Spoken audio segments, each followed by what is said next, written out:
ناظرین آداب، میں شفیع ایوب آج آپ سے مخاطب ہوں سیکنڈری کلاسز کے لیے مرزا غالب کی غزل کے سبق کے ساتھ۔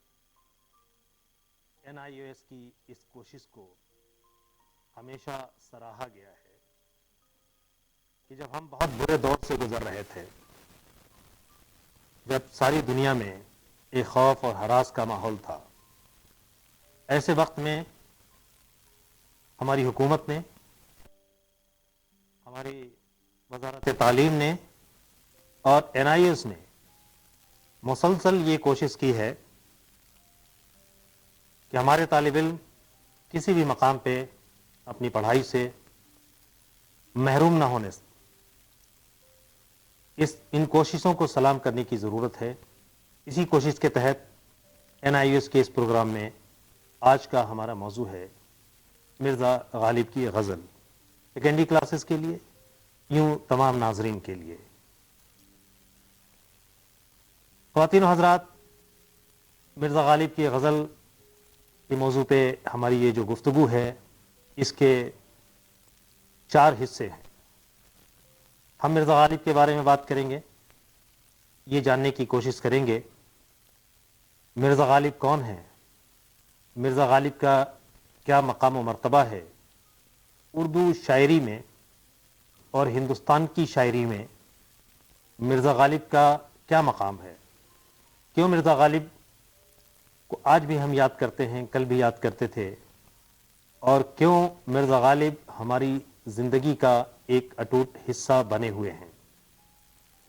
لیکن مرزا غالب سے پہلے اردو غزل کی کیا روایت تھی، اردو غزل کا آغاز و ارتقاء کیسے ہوتا ہے، ان موضوعات پہ بھی بات کریں گے اور یہ دیکھیں گے کہ جو غالب کا عہد ہے، جو غالب کا زمانہ ہے، اس زمانے سے پہلے اردو غزل کن منازل سے، کن مراحل سے گزر کے غالب تک پہنچی تھی۔ یہ 2 موضوعات ہوئے۔ پھر غالب کے بعد کا وہ کون سا زمانہ ہے جس میں اردو غزل نے سفر کیا، اور غالب اردو غزل کو جس مقام تک لے آئے تھے، اس مقام کے بعد غزل کن کن مراحل سے گزری ہے، اس پہ بھی گفتگو کریں گے۔ اور پھر آپ کے نصاب میں غالب کی ایک بہت مشہور غزل دی ہوئی ہے، اس غزل کے بارے میں بات کریں گے، اور غزل کی حیت کے بارے میں، غزل کا جو فارم ہے اس کے بارے میں بھی بات کریں گے، اور غزل کے اشعار کی تشریح کی کوشش بھی کریں گے۔ آئیے سب سے پہلے مرزا غالب کے بارے میں بات کرتے ہیں۔ مرزا غالب کا پورا نام مرزا اسد اللہ خان تھا۔ مرزا اسد اللہ خان 27 دسمبر 1897 کو موجودہ آگرہ، جو کہ اس وقت اکبر آباد کہلاتا تھا، اکبر آباد میں پیدا ہوئے۔ بچپن میں ان کی تعلیم اکبر آباد میں ہوئی، اردو، عربی، فارسی اور اس زمانے میں جو تعلیمات رائج تھیں، وہ تمام تعلیمات غالب نے حاصل کی۔ غالب کم عمری میں ہی یتیم ہو گئے تھے، ماں باپ کے سائے سے محروم ہو گئے تھے۔ ان کے چچا نے اور ان کے نانا نے ان کی پرورش کی۔ غالب بلا کے ذہین تھے۔ غالب کو مرزا نوشہ بھی کہتے ہیں۔ اس کے علاوہ دربار مغلیہ سے انہیں نجم الدولہ اور دبیر الملک اور نظام جنگ کے خطابات ملے تھے۔ آپ کو یہ بھی معلوم ہے کہ 1857 کا جو زمانہ ہے، جو ہماری پہلی سوتنترتا آندولن ہے، 1857 سے 1947 تک، یہ 90 سال کا سفر ہے، جس میں تحریک آزادی نئے نئے روپ لیتی ہے۔ انگریزوں سے اس ملک کو آزاد کرانے کے لیے ہمارے بڑے بزرگ اپنی جانوں کی قربانی دے رہے تھے۔ آغاز 1857 کو مانتے ہیں، جسے ہم تاریخ میں پرتھم سوتنترتا سنگرام کہتے ہیں، جنگ آزادی کی پہلی لڑائی کہتے ہیں۔ وہ 1857 کا وہی زمانہ ہے جب غالب اپنی شاعری کر رہے ہیں۔ جب غالب دلی میں موجود ہیں، اور یہ بھی کہ جو آخری مغل تاجدار بہادر شاہ ظفر ہے، آخری مغل تاجدار بہادر شاہ ظفر خود شاعر تھے، اچھی شاعری کرتے تھے، ان کے استاد تھے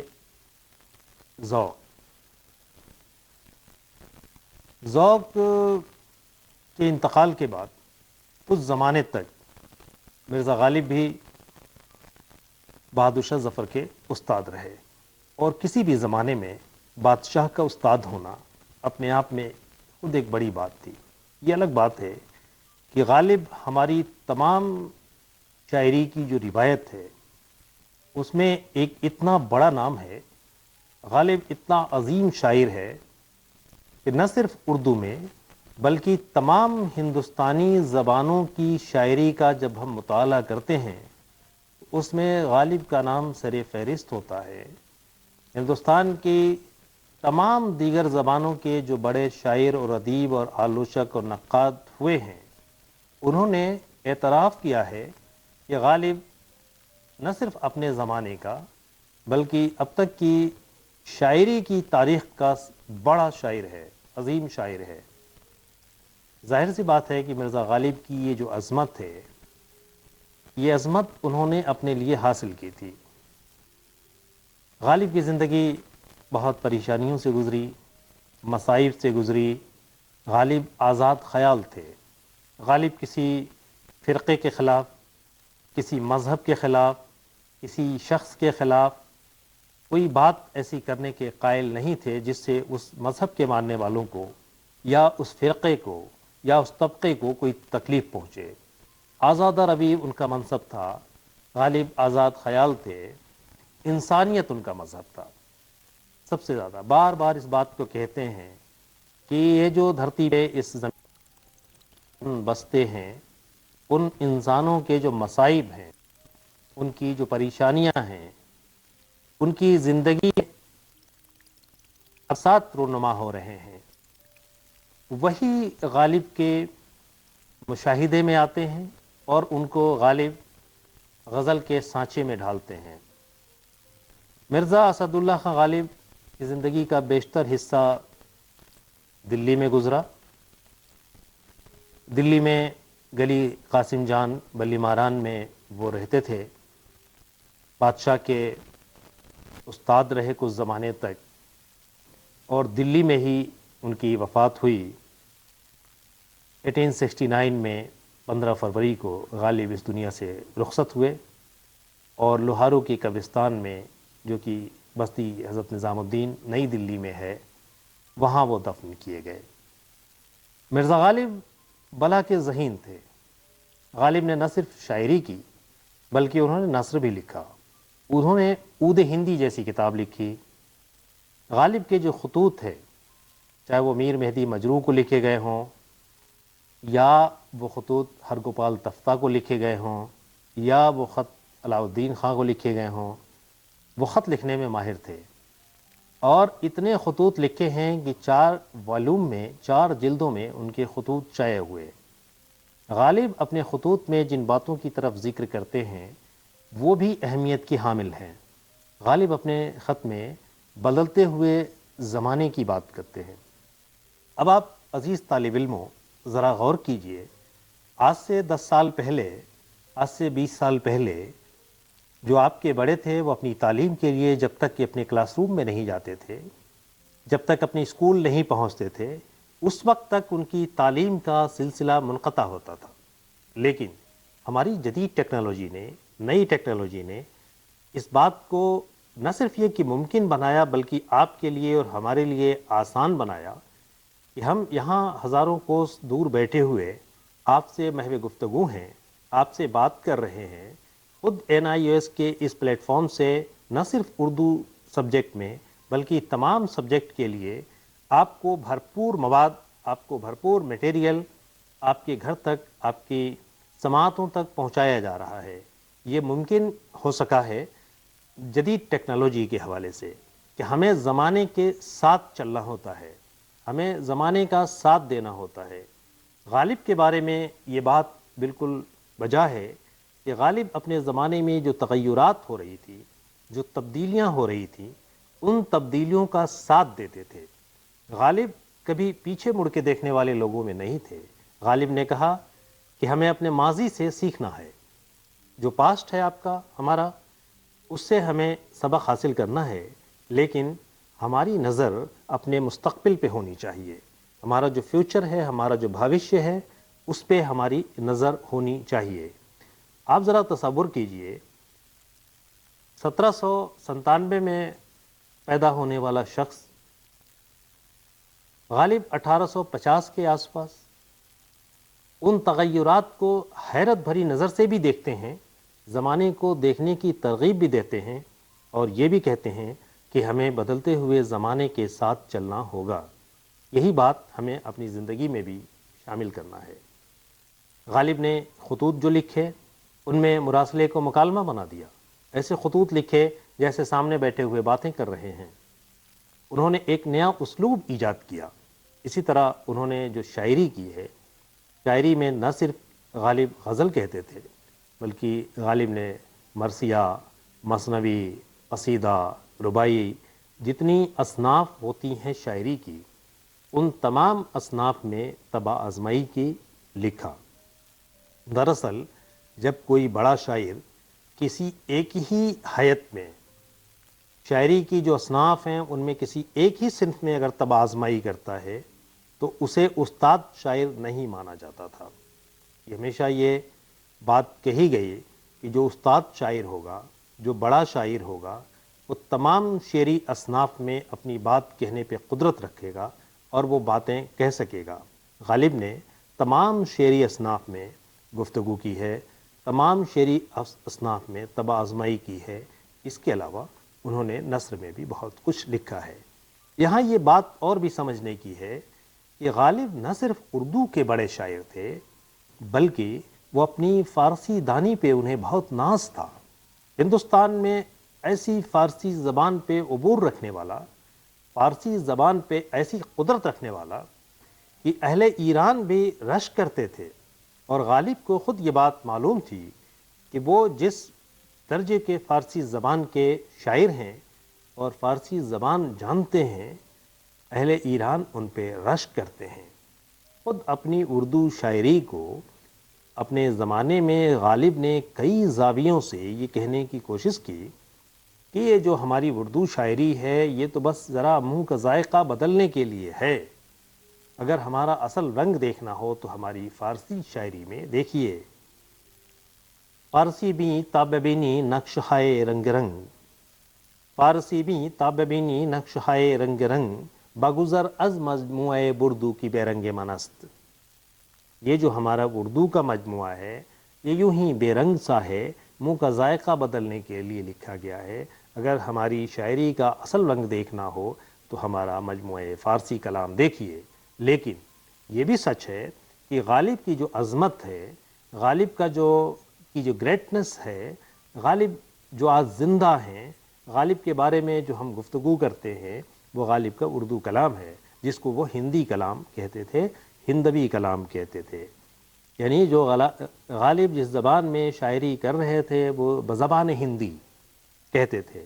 تو کوئی کنفیوژن نہیں ہونا چاہیے، آپ کو کسی طرح کی پریشانی نہیں ہونی چاہیے اس بات کو سمجھنے میں کہ جس کو اردو آپ کہہ رہے ہیں یا ہم کہہ رہے ہیں، اسی زبان کو غالب بزبان ہندی کہتے تھے، اور وہ وہی ہندی تھی جو ہندوستان میں بولی جا رہی ہے، سمجھی جا رہی ہے، جس کو ہم اور آپ سمجھتے ہیں، جس کو عام لوگ بولتے ہیں۔ یہ وہ بول چال کی زبان تھی جو پرورش پا رہی تھی، اسی زبان میں غالب نے شاعری کی۔ اب ذرا سا ٹھہر کے ہم ایک نظر ان باتوں کی طرف بھی کرتے ہیں کہ غالب کا جو زمانہ ہے اس زمانے سے پہلے اردو شاعری کی کیا صورتحال تھی، یا وہ کون سے لوگ تھے جنہوں نے اردو غزل کو سجانے اور سنوارنے کا کام کیا۔ عام طور پہ یہ کہا جاتا ہے کہ ولی دکنی، جنہیں ولی گجراتی بھی کہتے ہیں، ان کو اردو شاعری کا، اردو غزل کا پہلا شاعر کہا جاتا ہے، صاحب دیوان شاعر کہا جاتا ہے۔ ولی وہ شاعر ہے جس کو اولیت حاصل ہے۔ 1707 میں ولی دکنی جو کہ دکن سے چل کے دلی پہنچے تھے، دلی آئے اور بعد میں گجرات میں ان کا انتقال ہوا۔ ولی دکنی کی جو شاعری ہے بہت سادہ، بہت آسان. اس زمانے میں فارسی کا بڑا زور تھا، لیکن ہندوستانی زبان میں شاعری کرنا ایک کمال بھی تھا اور ایک چیلنج بھی تھا. اس کو قبول کیا اور اس میں ہندوستانی عناصر کو ملا کر شاعری کرنے کی بات کی. ولی دکنی جب شاعری کرتے ہیں تو جسے عشق کا تیر کاری لگے، اسے زندگی کیوں نہ بھاری لگے، تو اس میں کاشی کا ذکر کرتے ہیں، کوئلوں کا ذکر کرتے ہیں. آپ کو معلوم ہے کہ کاشی ایک بہت ہی پرانا شہر ہے، ایک ایسا شہر ہے جس کو بھگوان شیو سے جوڑ کر دیکھتے ہیں اور شیو کی نگری کہتے ہیں. تو ان میں ان تمام لوازمات کو اس اردو شاعری میں پیرونے کا کام ولی دکنی نے کیا. ولی دکنی سے پہلے بھی محمد قلی قطب شاہ نے جو شاعری کی، اس شاعری کے اندر بھی قلی قطب شاہ نے نہ صرف یہ کہ ایران کے پرندوں کا ذکر کیا، بلکہ ہندوستان کی مٹی، ہندوستان کی آب و ہوا، ہندوستان کی ندیوں، یہاں ہمارا ملک جتنا خوبصورت ہے، اس تمام خوبصورتی کو اس شاعری کے اندر پیرونے کا کام قلی قطب شاہ نے کیا تھا، جو اردو کے پہلے صاحب دیوان شاعر کہلاتے ہیں. ولی دکنی کے بعد دلی کے اندر کچھ ایسے شاعر خانِ آرزو جس میں تھے، جس میں مرزا مظہر جانے جانا تھے، جس میں شیخ ظہور الدین حاتم تھے. ایسے شاعروں کی ایک کہکشاں تھی جو زبان فارسی کے بڑے عالم تھے، لیکن جنہوں نے زمانے کی بدلتی ہوئی ہوا کو پہچانا اور اردو شاعری کی طرف راغب ہوئے. اس میں شاہ مبارک آبرو، اس میں حاتم، خانِ آرزو اور مظہر جانے جانا کا نام بہت اہمیت کا حامل ہے. ولی دکنی کے ساتھ دنیا ان کی متاثر ہو کر انہوں نے اردو غزل کو سنوارنے کا کام کیا. سراج اورنگ آبادی بھی ایک بڑا نام ہے جنہوں نے اردو غزل کو سنوارا. ان کی وہ غزل اس زمانے میں کتنی صفائی کے ساتھ غزل کہہ رہے ہیں، یہ غالب سے بہت پہلے کا زمانہ ہے. خبر تحیر عشق سن جنوں رہا نہ پری رہی، خبر تحیر عشق سن نہ جنوں رہا نہ پری رہی، نہ تو رہا نہ تو میں رہا، جو رہی سو بے خبری رہی، جو رہی سو بے خبری رہی. اور چلی سمت غیب سے ایک ہوا کی چمن سرور کا جل گیا، مگر ایک شاخ نہال غم جسے دل کہیں سو ہری رہی. یہ شاعری سراج اورنگ آبادی کی شاعری ہے جو بہت ہی صاف رستہ لہجے میں اپنی شاعری کر رہے تھے. اس کے بعد میر تقی میر کا زمانہ آتا ہے. اب میر تقی میر کو آپ جانتے ہیں کہ خدائے سخن کہا گیا ہے. میر 1721 میں آگرے میں پیدا ہوئے، دلی میں رہے اور پھر لکھنؤ میں ان کا انتقال ہوا. میر تقی میر اردو کے سب سے بڑے شاعر کہے جاتے ہیں اور اکثر یہ بحث بھی ہوتی ہے کہ میر اور غالب میں کون بڑا شاعر ہے. یہ بحث پھر کبھی، لیکن آپ کو اتنا معلوم ہونا چاہیے کہ میر بھی بڑے شاعر ہیں اور غالب بھی بہت بڑے شاعر ہیں. میر کے زمانے میں ایک تو خود میر تقی میر بڑے شاعر ہیں، اس کے علاوہ مرزا محمد رفیع سودا جو قصیدے کے سب سے بڑے شاعر ہیں، اگرچہ انہوں نے غزلیں بہت عمدہ کہی ہیں، بڑے شاعروں میں شمار ہوتا ہے. اور غزل کے حوالے سے خواجہ میر درد کا نام آتا ہے.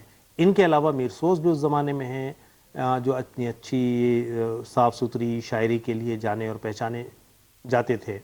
تو میر سوز، خواجہ میر درد، مرزا محمد رفیع سودا اور خود میر تقی میر، یہ وہ زمانہ ہے جو شاعری کو سجانے سنوارنے کا کام کرتے ہیں. اور میر تقی میر اردو شاعری کو بام عروج پہ پہنچاتے ہیں، اس مقام پہ پہنچا دیتے ہیں اردو شاعری کو میر تقی میر کہ جہاں آج بھی ہم مڑ کے دیکھتے ہیں تو سب سے بڑا نام اردو شاعری کا میر تقی میر نظر آتا ہے. اگرچہ اپنی فلسفے کی وجہ سے غالب خود بڑے شاعر ہیں، لیکن مسئلہ یہ ہے کہ غالب کے زمانے میں ذوق کہتے ہیں، اگرچہ اس میں غالب پہ ذرا چوٹ کرنے کی کوشش کرتے ہیں اور یہ کہتے ہیں کہ نہ ہوا پر نہ ہوا میر کا انداز نصیب، نہ ہوا پر نہ ہوا میر کا انداز نصیب، ذوق یاروں نے بہت زور غزل میں مارا. وہ اس طرف اشارہ کرتے ہیں کہ شاید ہمارے عہد کے جو شاعر ہیں وہ میر تقی میر کی پیروی کرنے کی کوشش کرتے ہیں، میر کے انداز میں شعر کہنے کی کوشش کرتے ہیں، لیکن کہاں کسی سے میر کا انداز نصیب ہو سکتا ہے. خود غالب نے کہا کہ اپنا تو عقیدہ ہے بقول ناسک، آپ بے بہرہ ہے جو معتقد میر نہیں. ناسک نے میر کو بڑا شاعر کہا اور میر اور ناسک کی باتوں میں حامی بھرتے ہوئے غالب نے کہا کہ جو میر کا معتقد نہیں وہ آپ خود بے بہرہ ہے. لیکن غالب نے یہ بھی کہا کہ ریختہ کے تم ہی استاد نہیں ہو غالب، ریختہ کے، اب یہاں ایک لفظ ریختہ آ رہا ہے بھی، اس کے بارے میں بھی بات کریں گے کہ ریختہ کے تم ہی استاد نہیں ہو غالب، کہتے ہیں اگلے زمانے میں کوئی میر بھی تھا۔ اب اس میں دو باتیں ہیں، ریختہ کہتے ہیں اردو کا ہی پہلے نام ریختہ بھی تھا، اردو کا پہلے نام ہندوی بھی تھا، اردو کا پہلے نام اردو معلیٰ بھی تھا۔ یہ زبان اردو جو ہے دلی اور دلی کے آس پاس جو زبان پیدا ہوئی، دلی اور آس پاس کے لوگ جو زبان بولتے تھے وہی زبان اردو کہلائی۔ اس کا ایک نام ریختہ تھا۔ اب وہ یہ کہتے ہیں کہ ریختے کہ تمہیں استاد نہیں ہو غالب، اے غالب تم استاد تو ضرور ہو، یعنی شاعری میں تمہیں استادی کا درجہ حاصل ہے، لیکن صرف تمہیں استاد نہیں ہو۔ کیوں نہیں ہو؟ اس لیے نہیں ہو کہ تم سے پہلے تو میر ہو چکا ہے، اور میر کی عظمت کو قبول نہ کرنا، میر کی عظمت کا اعتراف نہ کرنا، یہ ناانصافی ہوگی۔ تو غالب بھی اس کی طرف اشارہ کرتے ہیں اور کہتے ہیں کہ آپ کہتے ہیں کہ ریختے کہ تمہیں استاد نہیں ہو غالب، کہتے ہیں اگلے زمانے میں کوئی میر بھی تھا۔ تو یہ میر تقی میر آپ نے سمجھ لیا کہ میر تقی میر کے زمانے میں مرزا محمد رفیع سودا، میر سوز، خواجہ میر درد اور خود میر تقی میر، چار یہ بہت بڑے نام ہیں اس زمانے میں۔ اور ان کے فوراً بعد یعنی میر تقی میر کا جو آخری زمانہ ہے وہ غالب کے آغاز کا زمانہ ہے، غالب منظر عام پہ آتے ہیں۔ اب یہ جو غالب کا دور ہے جو 1850 کے آس پاس کا آپ دور کہہ سکتے ہیں، اس کے بعد 1857 کا پہلا انقلاب جس کو آپ کہتے ہیں، جنگ آزادی کی پہلی لڑائی شروع ہوتی ہے، یہ زمانہ ہے۔ اس زمانے میں جو تین چار بڑے شاعروں کا ذکر ہوتا ہے ان میں غالب کے ساتھ خود ذوق ہیں جو بادشاہ کے شیخ محمد ابراہیم ان کا نام تھا، ذوق تخلص تھا، ذوق ہیں موجود۔ مومن خان مومن اس زمانے کے ایک بڑے شاعر ہیں جن کی تعریف اکثر غالب نے کی ہے۔ اس کے علاوہ اس زمانے میں شیفتہ بھی ہیں جو کہ دلی کے اندر ہیں اور بہت اچھے شاعری کرتے ہیں۔ یہ غالب کا زمانہ ہے۔ غالب کے فوراً بعد کا ایک بہت بڑا نام وہ ہے داغ دہلوی کا۔ زبان کے معاملے میں داغ بڑے شاعر ہیں۔ داغ دہلوی کی شاعری کا آغاز ہی تھا، وہ غالب کی زندگی کے آخری لمحات تھے جب داغ نے اپنی شاعری کا آغاز کیا تھا۔ اور داغ دہلوی کے بعد پوری تاریخ جو غزل کی ہے وہ تو بیان نہیں کیا جا سکتا، لیکن اتنا ضرور عرض کر دوں کہ داغ کے بعد اردو غزل کے ساتھ جو اس کے معیار میں کمی آئی، جو غزل یا اردو غزل جو باتیں ہونے لگیں، اس میں ایک بات یہ کہی جاتی ہے کہ دوبارہ از سر نو اردو غزل کو سنوارنے اور نکھارنے کا کام جن شاعروں نے کیا ان میں چار بہت اہم نام ہیں۔ وہ چار نام ہیں حسرت، پانی، اصغر اور جگر۔ حسرت مولانا فضل الحسن حسرت موہانی، چپکے چپکے رات دن آنسو بہانا یاد ہے، ہم کو اب تک عاشقی کا وہ زمانہ یاد ہے، ایسی مشہور غزلیں کہنے والے مولانا فضل الحسن حسرت موہانی کی غزل۔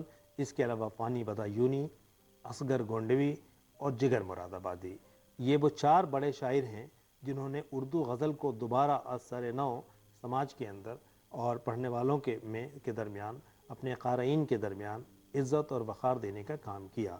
اس کے بعد کے زمانے میں جب ہم پھر بات کرتے ہیں تو بڑے ناموں میں ایک بڑا نام فیض کا اور دوسرا غزل کے حوالے سے، اور دوسرا بڑا نام رگھوپتی صاحب فراق گورکھپوری کا آتا ہے۔ فراق خود اپنے آپ میں ایک دبستان ہے۔ فراق گورکھپوری ایک اتنا بڑا نام ہے اردو شاعری کے حوالے سے، خصوصاً طور پہ غزل کے حوالے سے، اور پھر فراق کے بعد بھی اردو غزل کا سلسلہ رواں دواں ہے۔ اس طرح آپ نے دیکھا کہ ولی دکنی سے 1707 سے ہم بات شروع کرتے ہیں۔ ولی دکنی کی شاعری کے بعد حاتم اور مبارک اور خانِ آرزو مظہر جانے جانا کی شاعری کا دور آتا ہے۔ اس کے بعد میر تقی میر، مرزا محمد رفیع سودا، خواجہ میر درد اور میر سوز کا زمانہ ہے جو غالب سے ٹھیک پہلے کا زمانہ ہے۔ پھر اس کے بعد ہم غالب کی بات کرتے ہیں جو آج ہماری بحث کا موضوع ہیں، جو آج جن پہ ہم آج گفتگو کر رہے ہیں۔ غالب کے عہد میں مومن خان مومن اور شیخ محمد ابراہیم ذوق بڑے شاعروں میں شمار ہوتے ہیں۔ غالب کے بعد کے زمانے میں داغ دہلوی کی شاعری ہے، اور اس کے بعد جو چار نام سامنے آتے ہیں وہ حسرت موہانی، پانی بدایونی، اصغر گونڈوی اور جگر مراد آبادی کے ہیں۔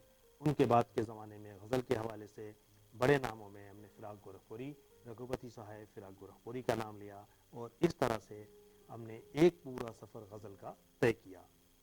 آپ کو یہ باتیں اپنے ذہن میں محفوظ رکھنی چاہیے کہ اردو غزل کا جو سفر ہے اس اردو غزل کے سفر کو آسان لفظوں میں آپ کیسے بیان کر سکتے ہیں؟ اسی لیے آج کے اس گفتگو میں ہم نے 1707 سے لے کر کے عہد اس زمانے تک 21ویں صدی کی دہلیز تک اردو غزل کے جو اہم پڑاؤ ہیں ان پہ گفتگو کی۔ اب آئیے مرزا غالب کے حوالے سے ذرا اور بات کرتے ہیں۔ مرزا غالب کے بارے میں جو باتیں بہت مشہور ہیں ان میں یہ ہے کہ مرزا غالب کا جو اصل نام تھا مرزا اسد اللہ خان غالب، اسد کے معنی شیر کے ہوتے ہیں، غالب ان کا تخلص تھا، لیکن ابتدائی شاعری میں انہوں نے اسد بھی تخلص کیا تھا اور اسد کے نام سے بھی ان کا کچھ کلام ملتا ہے۔ اسد تخلص تھا۔ اب یہاں آپ ذرا سا جاننا چاہیں گے کہ یہ تخلص کیا ہوتا ہے۔ میں اپنے طالب علموں سے خاص طور پہ جو سیکنڈری کلاس کے طالب علم ہیں وہ اس بات کو ذہن نشین کر لیں اور اپنے ذہن میں محفوظ رکھیں کہ ایک تو شاعر کا نام ہوتا ہے اور ایک شاعر کا تخلص ہوتا ہے۔ کبھی کبھی ایسا بھی ہوتا ہے کہ شاعر کا جو نام ہے وہی شاعر کا تخلص بھی ہوتا ہے۔ تو یہ جو شاعر کا تخلص ہے، جو شاعر کا نام ہے، اس کے بارے میں ہم آپ سے گفتگو کریں گے اور یہ جاننے کی کوشش کریں گے کہ شاعر اپنے نام کے علاوہ کوئی تخلص رکھتا ہے یا جو اس کا نام ہے اسی کا کوئی ایک حصہ تخلص ہوتا ہے۔ ان باتوں پہ گفتگو کریں گے اور پھر گفتگو کریں گے جو غالب کی غزل ہے اس غزل کی تشریح کرنے کی کوشش کریں گے۔ لیکن ان کوششوں کے گفتگو کو مزید جاری رکھنے سے پہلے ہم ایک چھوٹا سا بریک لینا چاہتے ہیں۔ ایک چھوٹے سے وقفے کے بعد آپ سے دوبارہ ملاقات ہوگی، ہم فوراً حاضر ہوتے ہیں۔